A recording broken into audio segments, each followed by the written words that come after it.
अस्सलाम वालेकुम। अच्छा जी, आज के हम लेक्चर में डिस्कस करेंगे फिक्सेशन को और फिक्सेटिव एजेंट्स को। फिक्सेशन क्या है? फिक्सेशन जो है बेटा वो ये है कि जो भी सेक्शंस हैं हिस्टोपैथोलॉजी के, जो भी सेक्शंस हैं उनको इस तरह से तैयार करना कि वो नेक्स्ट जो प्रोसेस है टिश्यू प्रोसेसिंग का या कटिंग का या स्टेनिंग का, उसको बेहतर तरीके से सरअंजाम दिया जा सके।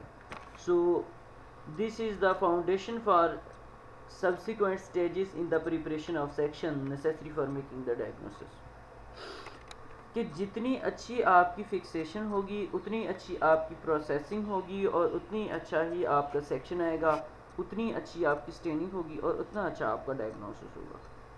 तो फिक्सेशन जो है ये फाउंडेशन है, अगले आने वाली जो स्टेजेस हैं उनके लिए ये एक फाउंडेशन का काम करती है। This is the process by which constituents of the cells and tissues are fixed. ये एक ऐसा प्रोसेस है जिसमें सेल्स या टिश्यूज़ के जो कॉन्स्टिट्यूएंट्स हैं वो फिक्स किए जाते हैं उनकी अपनी फिजिकल स्टेट में और थोड़ी सी केमिकल स्टेट के अंदर।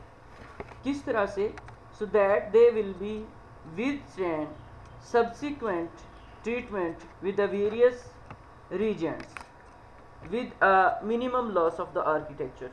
देखें जी, ये एक ऐसा प्रोसेस है जिसमें सेल के जो कॉन्स्टिट्यूट्स हैं और जो टिश्यूज़ हैं उनको अपनी फिज़िकल स्टेट के अंदर, उनको अपनी फ़िज़िकल स्टेट और केमिकल स्टेट के अंदर जो है वो फिक्स किया जाता है ताकि वो उससे आगे आने वाले जो मुख्तलिफ़ तरह के रीजेंट्स हैं या मुख्तलिफ़ तरह के जो केमिकल्स हैं जो हम टिश्यू प्रोसेसिंग में यूज़ करते हैं, उन केमिकल्स की वजह से वो ख़राब ना हो, बल्कि उन केमिकल्स की वजह से उन केमिकल्स के साथ वो खड़े हो सकें, मतलब कि तबाह ना हो, ख़राब ना हो उन केमिकल्स के आगे, उन केमिकल्स को बियर करें, बर्दाश्त करें और अपने अंदर थोड़ी सी फिज़िकल या फिर केमिकल तब्दीलियाँ लेकर आएँ, बाकी तकरीबन वैसे के वैसे ही रहें।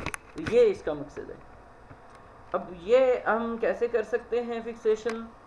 इसको हम केमिकल कंपाउंड्स जिनको हम फिक्सेटिव कहते हैं उसके अंदर टिश्यू को एक्सपोज करेंगे तो वो जो फिक्सेशन का प्रोसेस है वो आपका स्टार्ट हो जाएगा कि केमिकल्स के साथ टिश्यू को एक्सपोज करना है। यहाँ पर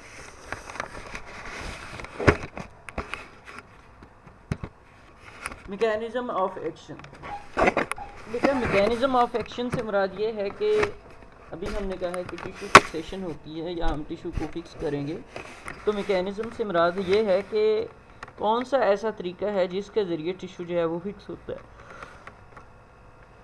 तो इसमें जो मोस्ट फिक्सेटिव हैं वो कैसे एक्ट करते हैं कि डीनेचर कर देंगे या प्रोटीन्स को प्रेसिपिटेट कर देंगे, जो कि बाद में एक स्पॉन्ज या मैशवर्क या फिर जो सेल के दूसरे कॉन्स्टिट्यूएंट्स हैं उनको आपस में होल्ड करते हैं। मतलब कि जो ज़्यादातर फिक्सेटिव हैं वो कैसे काम करेंगे, वो डीनेचर करते हैं प्रोटीन्स को या प्रेसिपिटेट करते हैं प्रोटीन्स को, और जो बाद में एक फोम की तरह का मैशवर्क या स्पॉन्ज की तरह का जो मैशवर्क है वो बनाते हैं,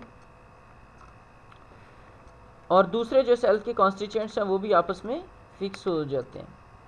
अच्छा, गुड फिक्सेशन जो है वो मोस्ट इम्पॉर्टेंट फैक्टर है कि जो हिस्टोपैथोलॉजी के रिजल्ट हैं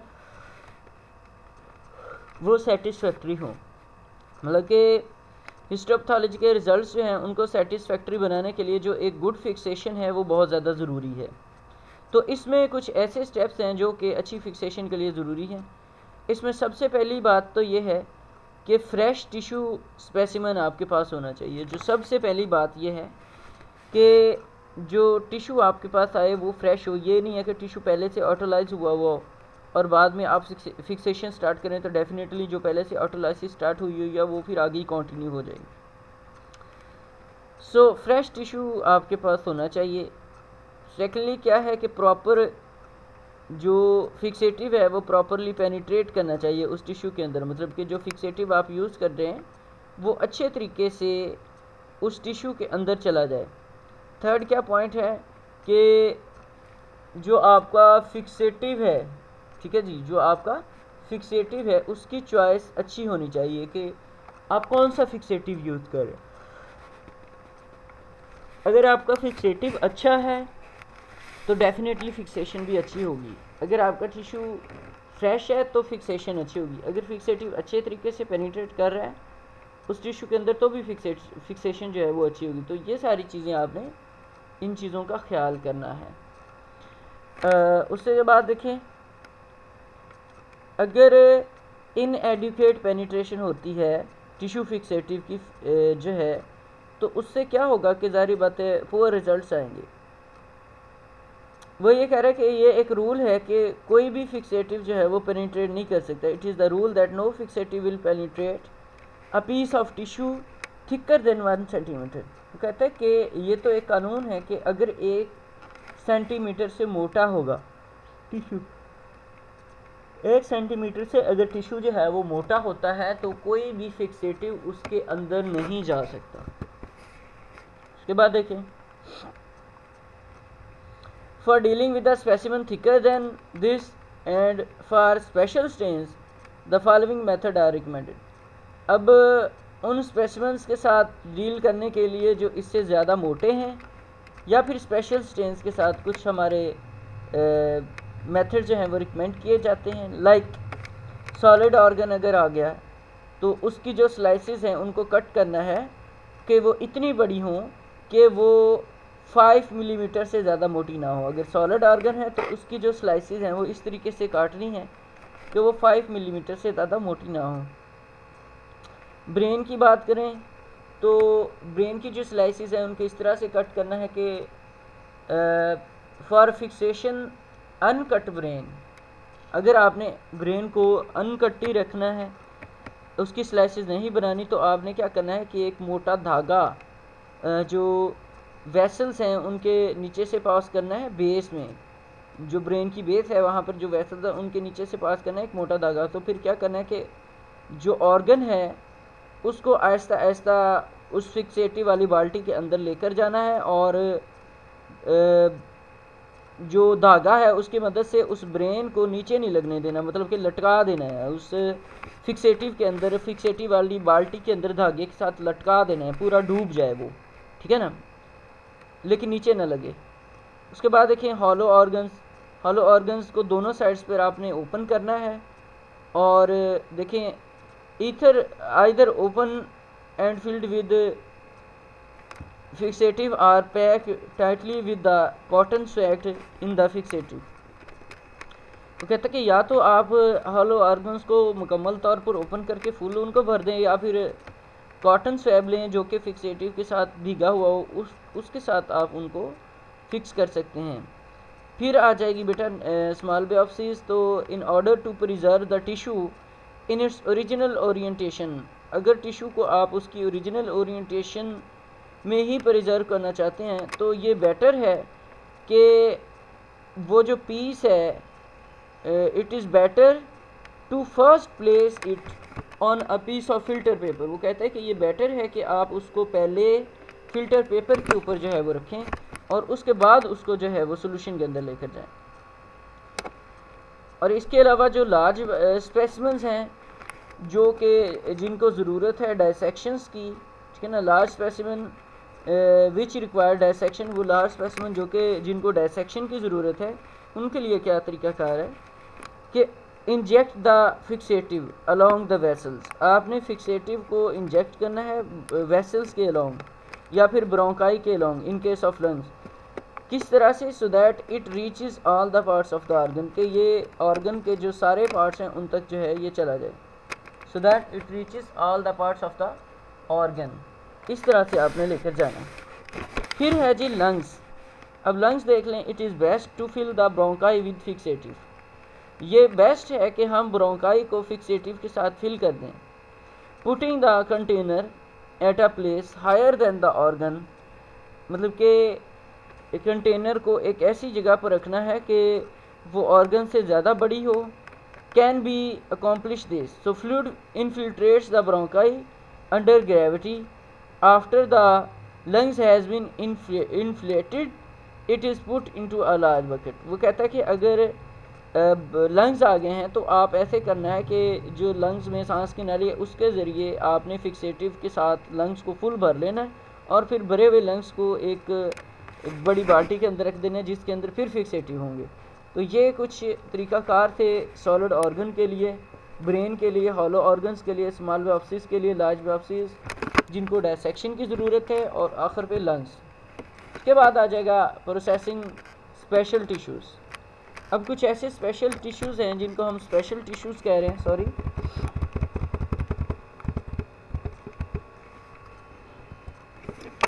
उसमें आ जाएगी बोन। वो कहता है कि unless there is a need for immediate diagnosis. वो कहता है कि यहाँ तक कि अगरचे ज़रूरत हो कि इमीडिएट डायग्नोसिस बनाना है तो जितने भी बोन्स हैं उनको आपने फिक्स करना है, बाद में क्या करना है, उनको डीकैल्सीफाई करना है एसिड्स के साथ, और उनसे तकरीबन सॉल्यूबल कैल्शियम साल्ट जो हैं वो बनने चाहिए। इसके लिए क्या करना है कि आपने स्ट्रॉन्ग इनऑर्गेनिक एसिड जिसमें नाइट्रिक एसिड है उसकी डाइल्यूशन बनानी है 5 to 10%, या इसके साथ आप हाइड्रोक्लोरिक एसिड भी यूज़ कर सकते हैं, दोनों यूज़ कर सकते हैं आप। इससे क्या होगा कि इनके दोनों का जो एक्शन है वो बहुत ज़्यादा रैपिड है, और वो कहता है कि इसलिए आपके लिए ज़रूरी है कि आप जो डीकैल्सीफाइंग सोल्यूशन के अंदर जब आपने रखना है नाइट्रिक एसिड या हाइड्रोक्लोरिक एसिड के अंदर, जब आप बोन को रखेंगे तो आप 24 से 48 घंटों से ज़्यादा ना रखें, नहीं तो वो बोन सारी की सारी वैसे ही डिज़ोल्व हो जाएगी। तो आपने 24 से 48 घंटे तक ही रखना है, इससे ज़्यादा टाइम रखेंगे तो बोन वैसे ही डिज़ोल्व हो जाएगी, ठीक है ना, वो बोन बचेगी ही नहीं, ठीक है ना। तो अब उसके बाद देखें वीक एसिड, ये तो थे स्ट्रॉन्ग एसिड, अब वो बारी आती है वीक एसिड्स की, ठीक है जी। जो वीक एसिड्स हैं उनके लिए क्या तरीक़ाकार है कि वीक एसिड्स जिनमें जैसा कि फार्मिक एसिड है उसको भी आप इस्तेमाल कर सकते हैं as a component of bound fixative या बाउंस कॉर्नर फिक्सेटिव, जो कि रिकमेंडेड है बहुत स्मॉल बोन पीसीस के लिए या फिर ट्रफाइन बायोप्सीज के लिए, ठीक है ना, तो इसको भी आप यूज़ कर सकते हैं। नेक्स्ट बेटा आ जाएगा डीकैल्सीफाइंग या decalcification end point test. Decalcification end point test क्या है जी? There are different methods to check whether the decalcification is incomplete और नॉट। बहुत सारे तरीके हैं जो कि ये बताते हैं कि डीकैल्सिफिकेशन का प्रोसेस जो है वो कंप्लीट हो चुका है या नहीं। बेटा एंड पॉइंट टेस्ट से क्या मुराद है कि हमें कैसे पता चलेगा कि डीकैल्सिफिकेशन जो अभी हमने की है बोन की एसिड्स के अंदर वो मुकम्मल हो चुकी है या नहीं। वो कहता है कि इसके लिए बहुत सारे मेथड्स हैं जो हमें ये बताते हैं कि जो डीकैल्सिफिकेशन है वो मुकम्मल हुई है या नहीं हुई।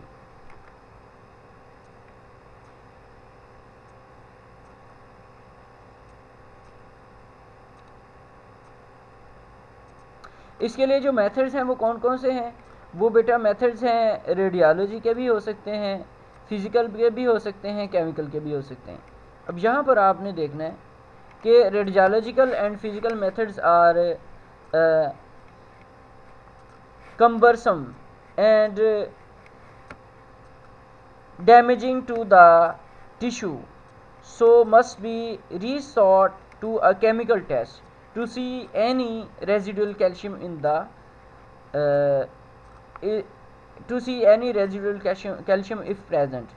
देखिए बेटा अभी हमने ये कहा है कि डीकैल्सिफिकेशन का जो एंड पॉइंट है उसको चेक करने के लिए हमारे पास हैं तीन मेथड्स, फिजिकल, केमिकल और रेडियोलॉजिकल। वो कहता है कि जो फिजिकल, केमिकल और रेडियोलॉजिकल हैं ये तीन मेथड्स हैं, लेकिन फिजिकल और रेडियोलॉजिकल मेथड टिश्यू को डैमेज कर देते हैं, इसलिए ज़रूरी है कि एंड पॉइंट चेक करने के लिए डीकैल्सिफिकेशन का हम क्या करें कि हम उन टिश्यूज़ को केमिकल्स के अंदर ही लेकर जाएं, ठीक है ना, केमिकल्स के अंदर ही केमिकल मेथड ही इसके लिए यूज़ करें। तो इसमें फिर क्या होगा, डीकैल्सिफाइंग फ्लूइड होगा और इसके अंदर अमोनियम हाइड्रोक्साइड ऐड कर देंगे और अमोनियम ऑक्सीलेट कर देंगे। तो अगर ऑफ वाइट प्रेसिपिटेट्स आपको ज़ाहिर हो रहे हैं बिल्कुल उसी वक्त इमीडिएटली, तो इसका मतलब ये है कि large quantities of calcium present है। अगर आपको प्रेसिपिटेट नज़र नहीं आ रही इमीडिएटली, तो इसका मतलब है कि आपकी जो डीकैल्सिफिकेशन है वो हो चुकी है। बेटा जी डीकैल्सिफिकेशन का मतलब ये है कि आपने कैल्शियम को निकालना है हड्डी में से, ताकि हड्डी नरम हो जाए और फिर उसके बाद हड्डी को काटने में आसानी हो। अदरवाइज़ हड्डी तो नहीं कटती, फिर सख्त बहुत ज़्यादा होती है। So if no precipitate appear after 30 minutes, अगर आपका कोई भी प्रेसिपिटेट 30 मिनट्स तक अपीयर नहीं हुआ तो फिर it is safe to consider that the decalcification is completed. तो ये आप फिर मान लें कि आपकी जो डीकैल्सिफिकेशन है वो कंप्लीट हो चुकी है। उसके बाद प्रॉपर्टीज़ आ जाएंगी आइडियल फिक्सेटिव की, कि एक अच्छा और आइडियल फिक्सेटिव कैसा होना चाहिए। इसमें देखें, it prevents autolysis and bacterial decomposition. ये ऑटोलाइसिस और बैक्टीरियल डिकम्पोजिशन जो है उसको रोकता हो। दूसरा क्या है, preserves tissue in their natural state and fixes all the components proteins या कार्बोहाइड्रेट्स या फिर फैट्स। ठीक है जी, ये टिश्यू को प्रिजर्व करता है उसकी एक नेचुरल स्टेट के अंदर, और सारे के सारे जो कंपोनेंट्स हैं उनको फिक्स करता है, लाइक प्रोटीन्स हैं या कार्बोहाइड्रेट्स हैं या फैट्स हैं, उनको भी फिक्स करता है।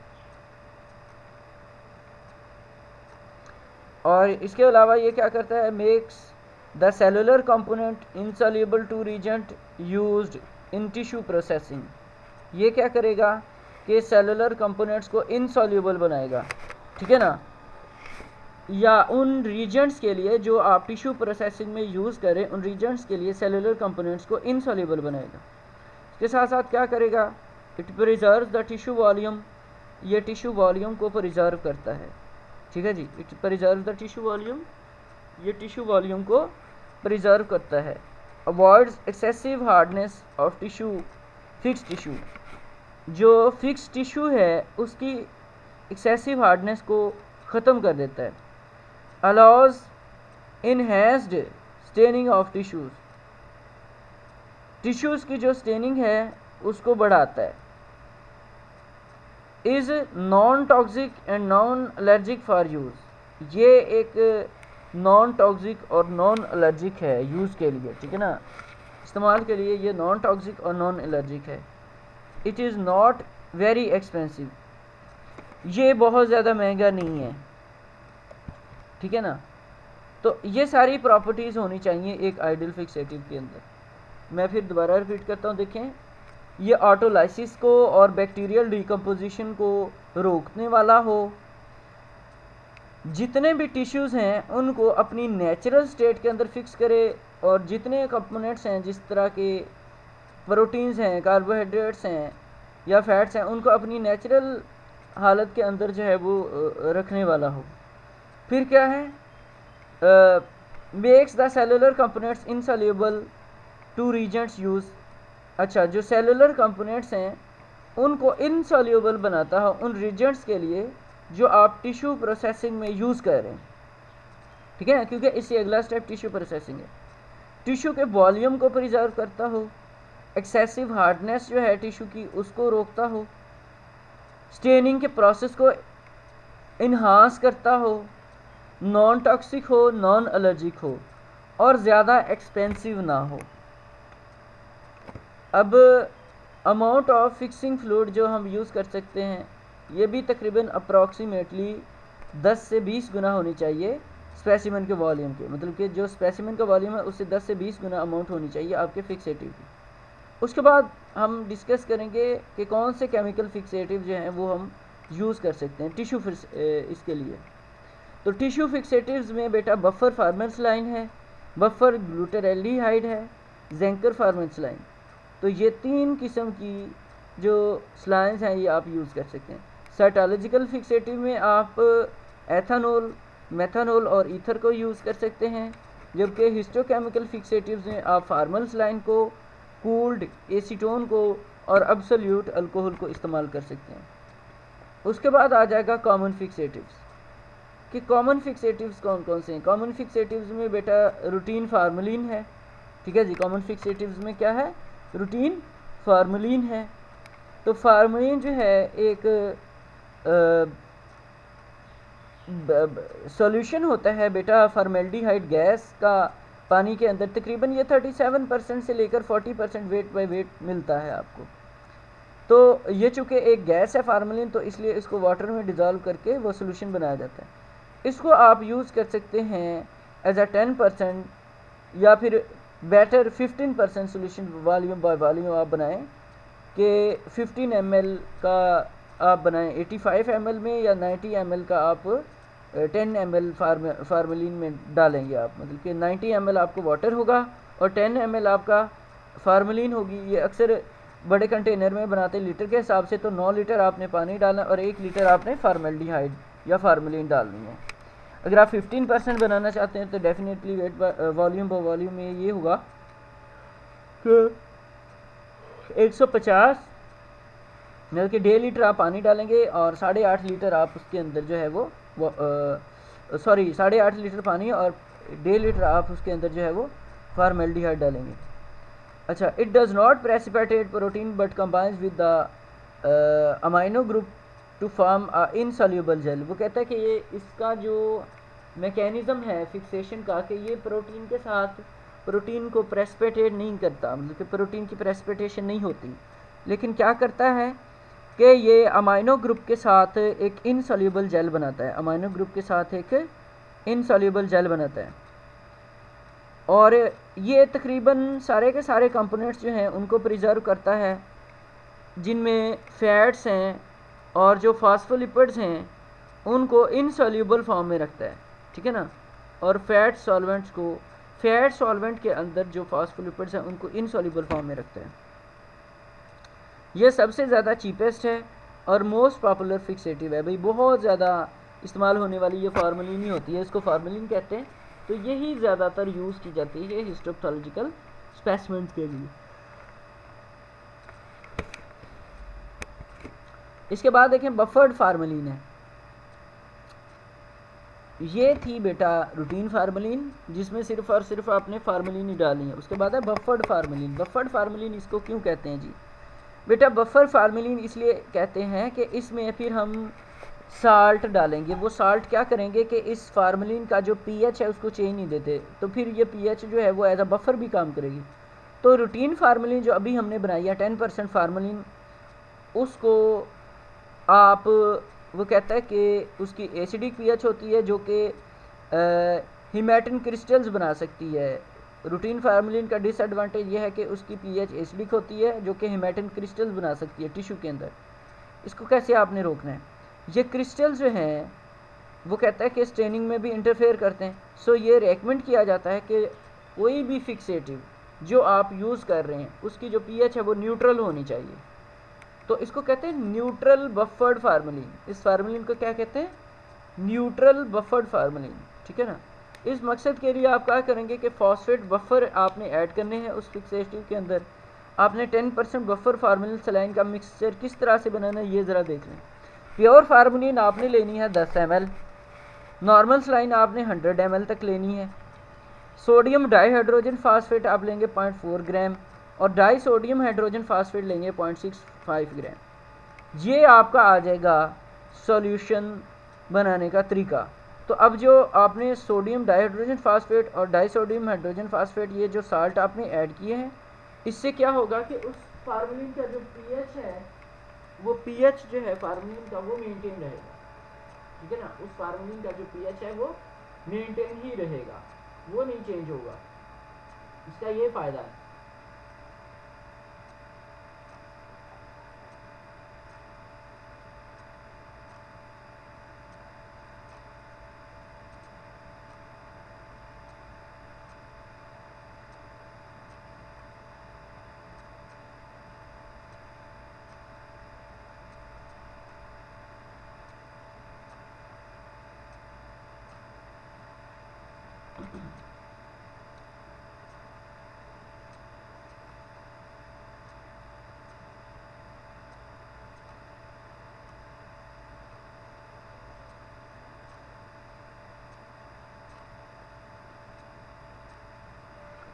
सॉरी बेटा।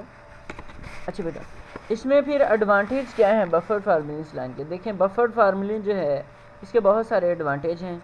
टिश्यू को, वो कहता है कि tissue can be left in the fixative for a longer time. आप टिश्यू को तकरीबन 1 साल तक भी इस फार्मेलिन के अंदर रख सकते हैं। इसका ये फ़ायदा है, ये टिश्यू को डैमेज भी नहीं होने देगा और उसको हार्ड भी नहीं होने देगा। सेक्शनिंग जो है टिश्यू की वो बहुत ज़्यादा इजी होगी, इसके साथ कोई हेमेटिन क्रिस्टल नहीं बनेगा।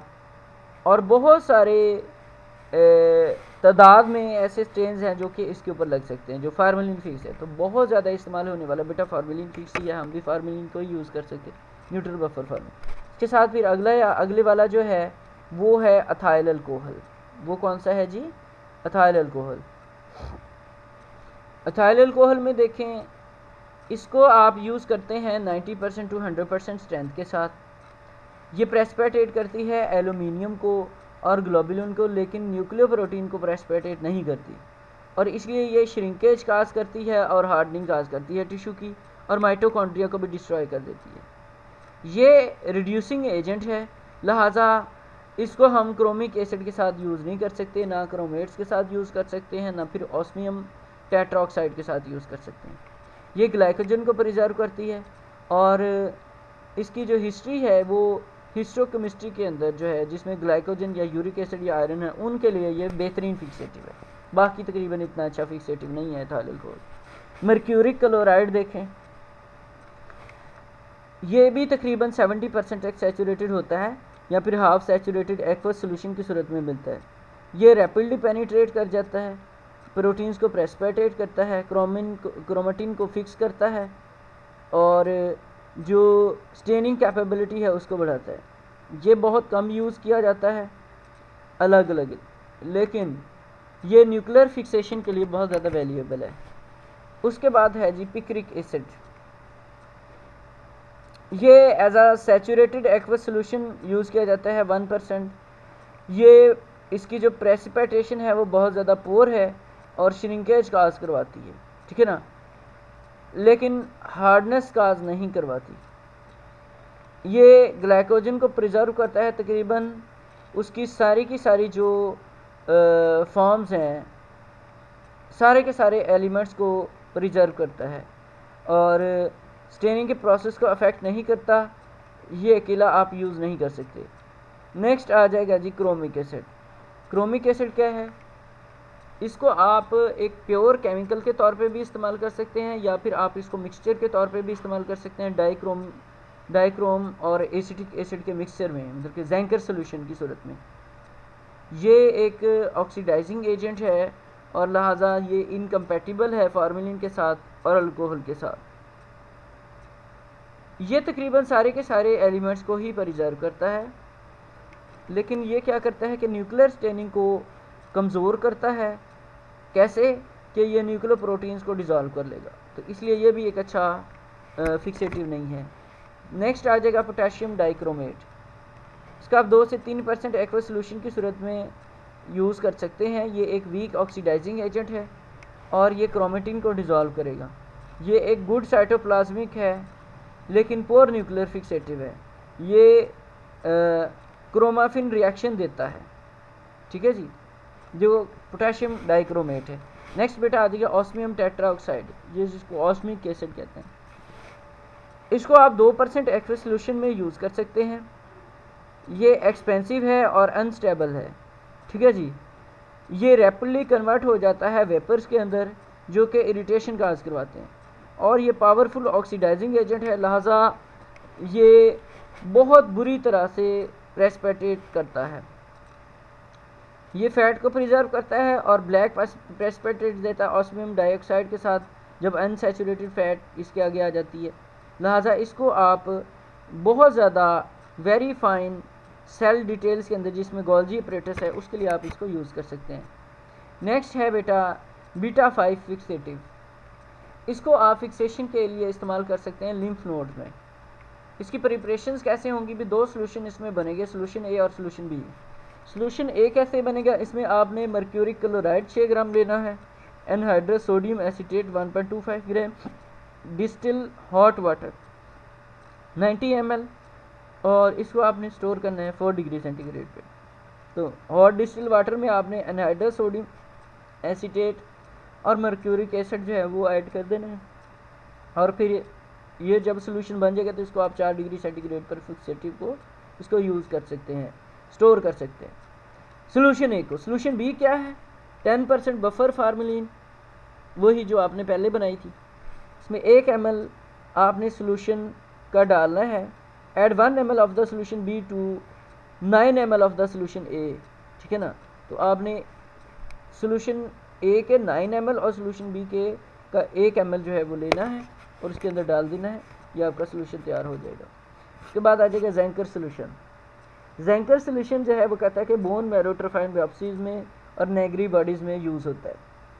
इसमें क्या आप बनाएंगे कैसे कि पोटाशियम डाइक्रोमेट 25 ग्राम लेंगे, मर्क्यूरिक क्लोराइड 50 ग्राम लेंगे, डिस्टिल वाटर आपने तकरीबन 1 लीटर लेना है, और वो कहता है कि ये तकरीबन 24 घंटे ले जाता है कि ये बोन को या बोन मैरो को मुकम्मल तौर पे डिज़ोल्व कर सके, 24 घंटे लगेगा।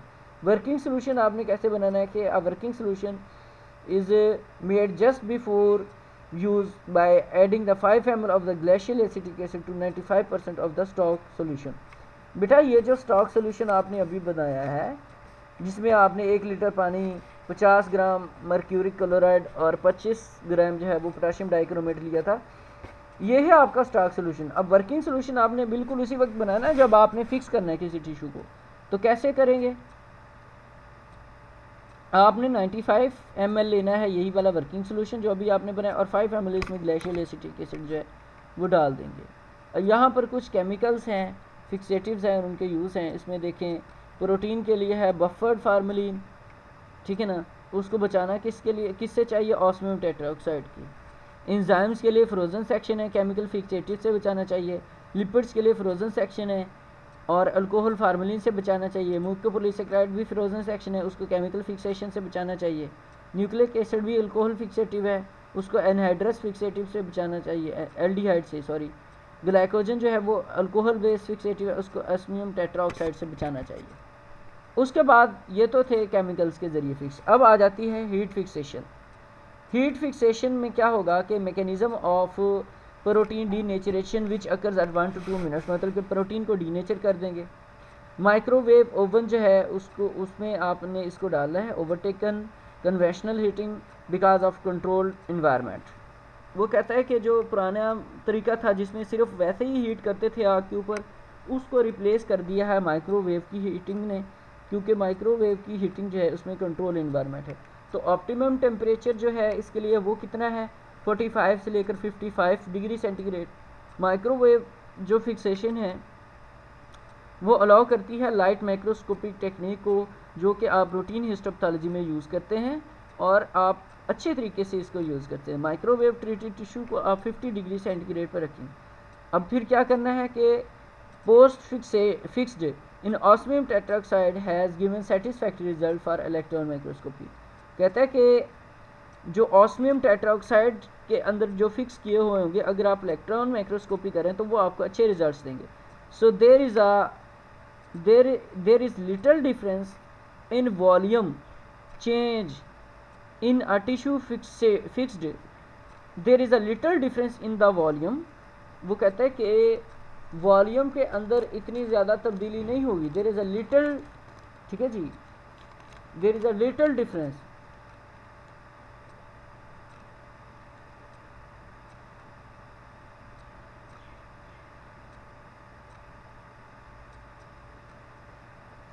There is a little difference in volume change in tissue fixed by microwave compared with the conventional formaldehyde fixed tissue।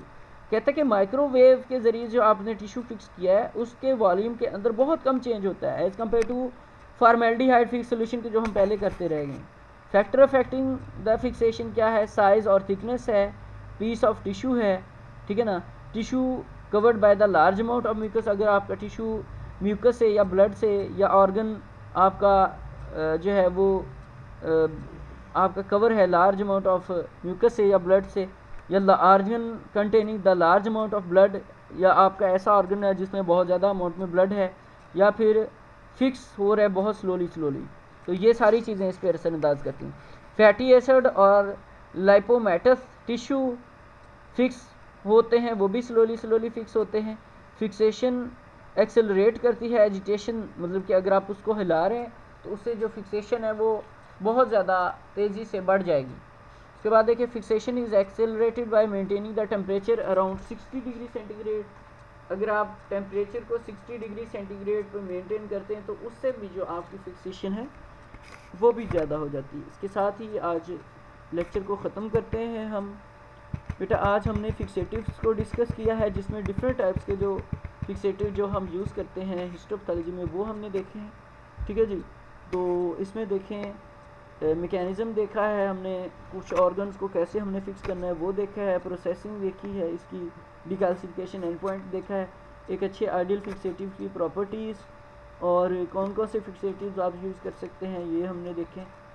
तो नेक्स्ट लेक्चर में इंशाल्लाह हम आगे मूव करेंगे। इसमें देख लें, इसको सुन लें और बुक जो मैंने आपको शेयर की थी उसमें से आप पढ़ लें इसको। Thank you so much.